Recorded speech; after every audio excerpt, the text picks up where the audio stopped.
Crunchyroll vient de se faire racheter. L'éditeur a confirmé qu'HarperCollins allait reprendre le contrôle de l'entreprise, comme je vous en parlais dans une vidéo en juillet. Pour rappel, ça ne concerne que la partie manga, anciennement Kazé, qui avait été rachetée par Crunchyroll en 2022. Du coup, fini les bandes noires qui coupent en deux tes couvertures, HarperCollins sont plus connus pour un petit logo blanc ou monochrome qui respecte bien les couvertures d'origine. Mais aussi pour être très agressif contre les scans et le piratage. Est-ce que Anime-sama va subir le même sort que Japatscan ou encore Mangadex? Vous pouvez en débattre dans les commentaires. Ce qui est sûr, c'est que ça va grandement impacter le monde du manga en France, même si au niveau des lecteurs, on devrait pas trop voir de changement puisque les séries qui étaient déjà en cours chez Crunchyroll actuellement continueront d'être éditées sous le label Crunchyroll Manga. Donc on devrait pas avoir tous les problèmes qu'il y a eu après le changement des couvertures de Kazé à Crunchyroll, avec notamment l'envoi des nouvelles jaquettes. Par contre, pour tous les titres qui sortiront après avril 2026, ils seront édités avec le logo HarperCollins.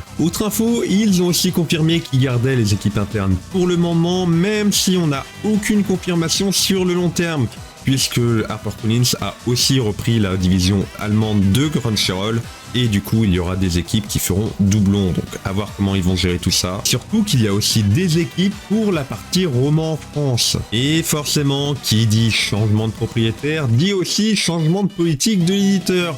Va-t-on avoir le droit à un peu moins de shonen pour laisser un peu plus de place aux shoujo, seinen ou encore josei? Affaire à suivre, et on aura de nouvelles informations bientôt puisque Crunchyroll a annoncé qu'ils allaient faire une FAQ en reprenant diverses questions qu'ils avaient sous leur post sur leurs divers réseaux sociaux, que je ne manquerai pas de couvrir en vidéo. Abonne-toi pour plus d'actu.